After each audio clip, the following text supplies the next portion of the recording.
بسم اللہ الرحمن الرحیم۔ گمنام ہیروز کے معزز ناظرین، السلام علیکم۔ آئیے چلتے ہیں کہانی کی طرف۔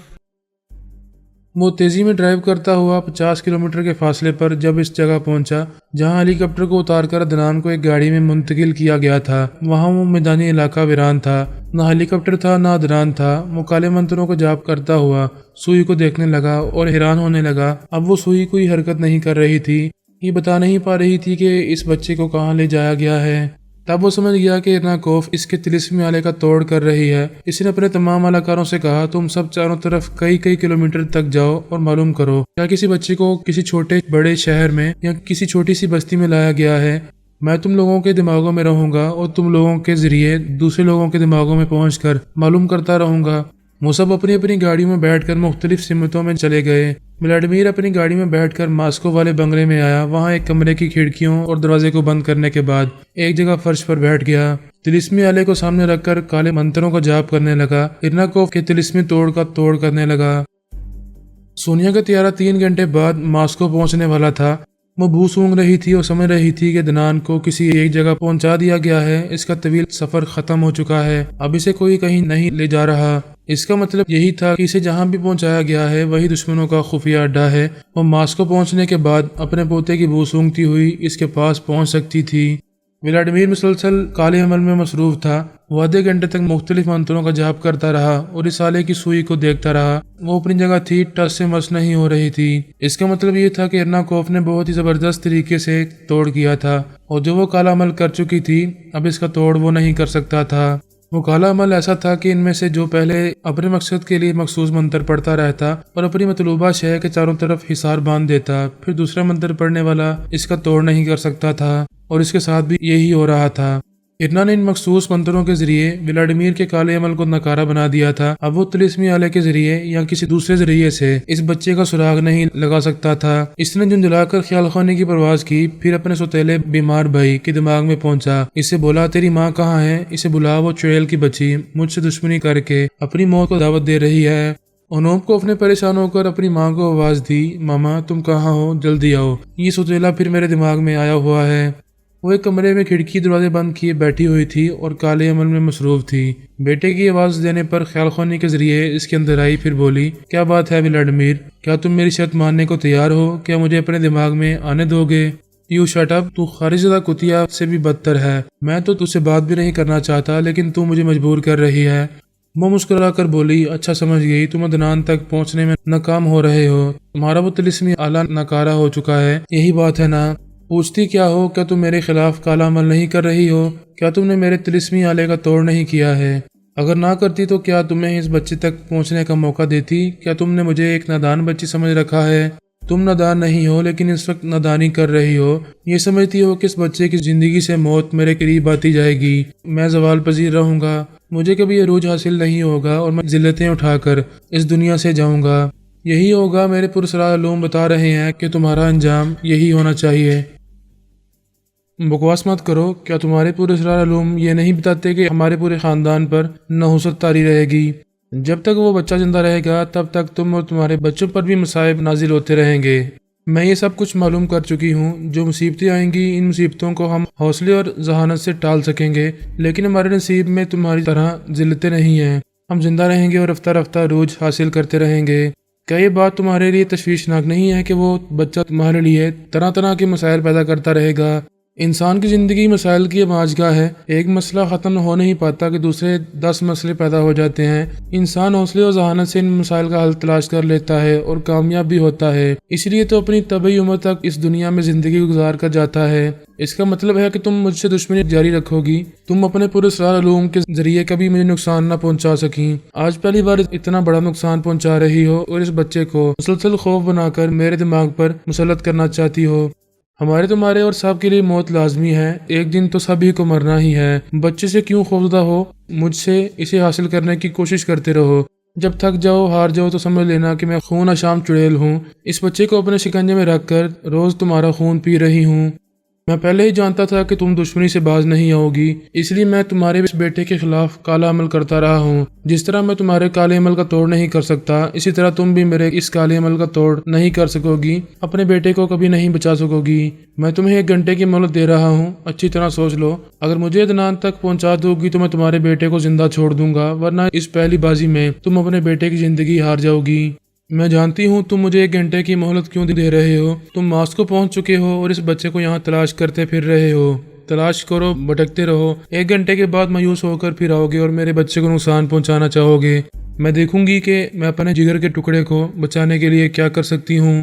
وہ دماغی طور پر اپنی جگہ حاضر ہو گیا، ادھر سے ادھر ٹہلتے ہوئے سوچنے لگا کہ کس طرح اپنی ستیلی ماں پر قابو پایا جائے، اسے زیر کر کے اس بچے کو حاصل کر لیا جائے۔ اس نے اپنا ذائچہ دیکھا تھا، مقدر کی لکیروں کو سمجھتا تھا۔ اس کے گردش میں رہنے والے ستارے کہہ رہے تھے کہ وہ 2 عورتوں کے درمیان سینڈوچ بن جائے گا اور مصیبتوں میں مبتلا رہے گا۔ کبھی یہ عورت پریشان کرے گی اور کبھی وہ عورت، اور اب یہی ہو رہا تھا۔ ایک طرف سونیا اسے بری طرح مات دے رہی تھی اور دوسری طرف اس کی سوتیلی ماں ارناکوف اس کی جانی دشمن بنی ہوئی تھی، اور وہ ان دونوں کے خلاف کچھ نہیں کر پا رہا تھا۔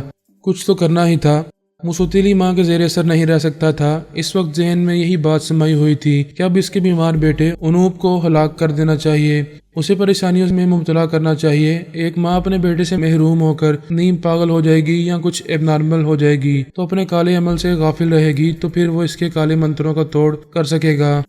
یہ بات عقل میں آ رہی تھی کہ بیٹا مر جائے گا، وہ اس کا ماتم کرے گی، اسے تابوت میں سلانے اور دفن کرانے تک کالے عمل کی طرف سے غافل رہے گی۔ ایسے وقت وہ کچھ فائدہ اٹھا سکے گا۔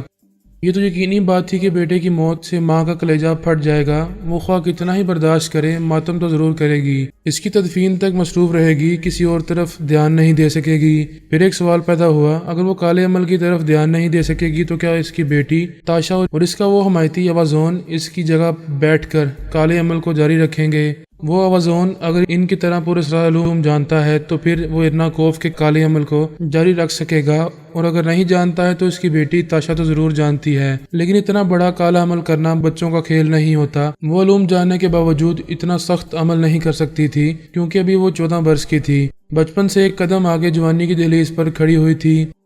تاشا اور اوازون کا ذکر پہلے ہو چکا ہے۔ ولادیمیر اپنی سوتیلی بہن تاشا کے بارے میں نہیں جانتا تھا کہ وہ کہاں ہے اور روپوش رہ کر کیسی زندگی گزار رہی ہے۔ وہ حقارت سے کہا کرتا تھا کہ اس کی سوتیلی ماں نے اپنی بیٹی کو اوازون کے پاس گروی رکھا ہوا ہے۔ پتہ نہیں اس کم سی لڑکی کے ساتھ اس اوازون نے کس طرح کا رشتہ قائم رکھا ہے۔ اب وہ امانت کے طور پر اوازون کے پاس تھی، اور اوازون نے ارناکوف کو یقین دلایا تھا کہ وہ اس کے بیمار بیٹے کو جانی نقصان نہیں پہنچائے گا۔ بہرحال ولادیمیر اس نتیجے پر پہنچ رہا تھا کہ اسے خطرہ مول لینا چاہیے کہ اس کے بیمار بیٹے کو بالکل موت کی دہلیز پر پہنچا دینا چاہیے۔ ہو سکتا ہے کہ ارناکوف اپنی ضد سے باز آ جائے اور عدنان کو اس کے حوالے کر دے، اور اگر وہ ایسا نہیں کرے گی تو پھر وہ انوپ کو مار ڈالے گا۔ اس کے بعد پھر ارناکوف سے رابطے کا کوئی سلسلہ نہیں رہے گا۔ اس نے کہہ دیا تھا کہ اگر وہ اس کے بیمار بیٹے کو مار ڈالے گا تو پھر وہ اس سے کبھی رابطہ نہیں کرے گی، کسی کو علاقار بنا کر اس سے بات نہیں کرے گی، بلا سے وہ آئندہ رابطہ نہ رکھے۔ لیکن ابھی تو یہی ایک راستہ رہ گیا تھا کہ وہ اس کے بیٹے کو جان سے مار ڈالنے کی دھمکی دیتا اور اسے اس طرح کے عذاب میں مبتلا کرتا کہ وہ قریب المرگ ہو جاتا۔ ایسے وقت ممتا ارناکوف کو تڑپا سکتی تھی اور اسے اس کی ضد سے باز رکھ سکتی تھی۔ انوپکوف نے یک بارگی چیخ مار کر ماں کو آواز دی، ماما جلدی آئیں۔ وہ تیزی سے دوڑتی ہوئی اس کے کمرے میں آئی تو وہ بیڈ سے نیچے گر کر فرش پر تڑپ رہا تھا۔ اس کا منہ اور لباس خون آلود تھے۔ پتہ چلا کہ اس نے خون کی کیا کی ہے۔ وہ بیٹے کی حالت دیکھ کر تڑپ گئی، رونے لگی، خیال خانی کے ذریعے تاشا کو مخاطب کر کے کہنے لگی، دشمن حملے کر رہا ہے، تمہارے بھائی کو عذاب میں مبتلا کر رہا ہے، اس نے خون کی کیا کی ہے؟ تاشا نے کہا، ماما آپ اس ذلیل کمینے سے دشمنی مول نہ لیں، اس کی شرط پوری کر دیں، عدنان کو اس کے حوالے کر دیں، ہمیں اپنے بھائی کی زندگی چاہیے، وہ بیمار ہے تو کیا ہوا، اب کیا ہم اسے مرنے کے لیے چھوڑ دیں گے؟ میں اسے بچانے کی کوشش کر رہی ہوں۔ اوازون سے کہو کہ میں نے ابھی جو کالا عمل ادھورا چھوڑا ہے وہ اسے جاری رکھے اور منتروں کا جاپ کرتا رہے۔ مما بہت ضدی ہیں، اگر آپ ولادیمیر کی کالے عمل کا توڑ نہ کر سکیں تو میرا بھائی مر جائے گا۔ وہ سخت لہجے میں بولی، مرنے دو، میں تمہیں بتا چکی ہوں کہ میرا بیٹا مر تو جائے گا مگر اب سے ٹھیک 15 برس بعد پھر پیدا ہوگا، پھر میرے پاس آئے گا اور میرے اس بیٹے کو تم جنم دو گی۔ ماما یہ کیسی بے تکی باتیں ہیں، میری سمجھ میں کچھ نہیں آ رہا۔ یہ میرا بڑا بھائی ہے، آپ اس کی موت اس لیے منظور کر رہی ہیں کہ یہ بڑا بھائی 15 برس بعد میری کوکھ سے جنم لے گا، یہ بھلا کوئی یقین کرنے والی بات ہے؟ تم یقین کرو یا نہ کرو، وہی ہونے والا ہے جو مقدر میں لکھا ہے۔ پھر اوازون کی باری برکم آواز سنائی دی، تاشا جاؤ عدنان کی نگرانی کے لیے کالے منتروں کا جاب کرتی رہو، میں ابھی آ رہا ہوں۔ تاشا چلی گئی۔ اوازون نے انوپکوف کے دماغ میں کہا، ولادیمیر تم میری آواز سن رہے ہو؟ میں کبھی تم سے مخاطب نہیں ہوتا، پہلی اور آخری بار مخاطب ہو کر کہہ رہا ہوں۔ میں ایک بات جانتا ہوں کہ کچھ کر جاؤ یا مر جاؤ، اگر کچھ نہیں کر سکتے تو مر جانا چاہیے، لہذا یہ بیمار نوجوان کچھ نہیں کر سکتا، اس لیے اسے مر جانا چاہیے۔ ولادیمیر نے پوچھا، یہ میری ستیلی ماں ابھی کیا بکواس کر رہی تھی کہ یہ مرنے کے 15 برس بعد پھر جنم لے گا اور اسے اس کی چھوٹی بہن تاشا جنم دے گی؟ یہ سب کیا بکواس ہے؟ جو بھی بکواس ہے وہ 15 برس کے بعد سچ ثابت ہوگی، لیکن افسوس اس وقت تک تم زندہ نہیں رہو گے۔ اس کا مطلب ہے کہ تم اور ارناکوف اس بیمار کی زندگی نہیں چاہتے، اس کی موت منظور ہے۔ ہاں، جتنی جلدی ہو سکے اسے ہلاک کرو، اسے اس عذاب میں مبتلا نہ کرو۔ نہیں، میں اسے عذاب میں مبتلا کرتا رہوں گا اور ارناکوف کی ممتا کو تڑپاتا رہوں گا۔ تمہاری یہ حسرت دل کی دل میں ہی رہ جائے گی، میں ایسا نہیں ہونے دوں گا۔ تم ایک ماں کے جذبات سے نہیں کھیل سکو گے، یہ دیکھو کہ میں کیا کرتا ہوں۔ یہ کہتے ہی اس نے انوپکوف کے اندر زبردست زلزلہ پیدا کیا۔ وہ ایک دم سے حلق پھاڑ کر چیختا ہوا تڑپنے لگا، ماہی بے آپ کی طرح ادھر سے ادھر ہونے لگا۔ اس کی ماں اسے پکڑ رہی تھی، اسے لپٹ رہی تھی اور کہہ رہی تھی، اوازون یہ کیا کر رہے ہو؟ ایسا نہ کرو، اسے اپنی زندگی جینے دو، ہو سکتا ہے کہ ولادیمیر ناکام رہے اور اسے مار نہ سکے۔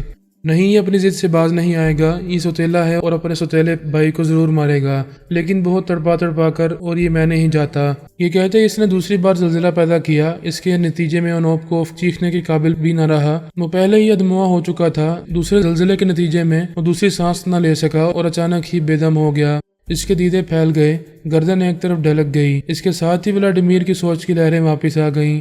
اب اس کے مردہ دماغ میں کوئی خیال خوانی کرنے والا نہیں جا سکتا تھا۔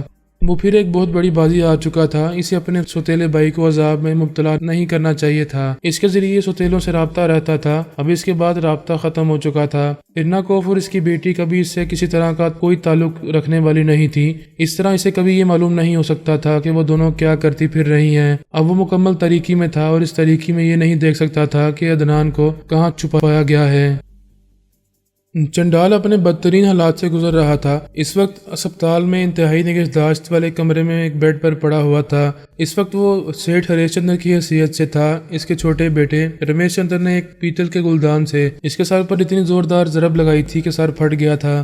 خون اتنا بہہ چکا تھا کہ وہ ذہنی اور جسمانی طور پر بہت زیادہ کمزور ہو چکا تھا۔ چنڈال نے آتما شکتی کے ذریعے ہریش چندر کا جسم حاصل کرنے کے بعد بڑی غلطیاں کی تھیں۔ حوث پرستی کے باعث اپنی ہونے والی بہو پر نیت خراب کی تھی، جس کی وجہ سے گھریلو معاملات بگڑ گئے تھے۔ دونوں بیٹے اس سے باغی ہو گئے تھے اور چھوٹا بیٹا رمیش تو اسے جان سے مار ڈالنا چاہتا تھا، کیونکہ اس نے اپنی حماقت سے اپنی پتنی کو یعنی اپنے دونوں جوان بیٹوں کی ماں کو بھی مار ڈالا تھا، اور وہ دونوں اپنی ماں کے قاتل کو برداشت نہیں کر سکتے تھے۔ دونوں بیٹوں نے یہ طے کیا تھا کہ باپ کو مار ڈالنا مناسب نہیں ہوگا۔ خواہ مخواہ رشتہ داروں میں اور کاروباری حلقوں میں باتیں بنائی جائیں گی اور پھر وہ مجرم کہلائیں گے۔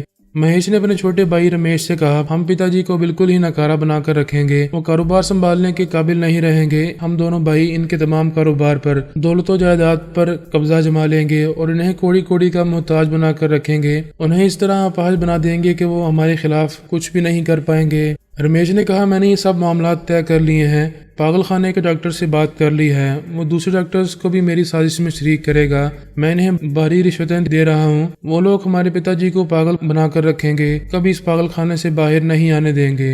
ہمارے چچا پتا جی کی بڑی حمایت کرتے ہیں، ان سے محبت بھی کرتے ہیں، انہیں ہمارے ان معاملات کا علم نہیں ہونا چاہیے۔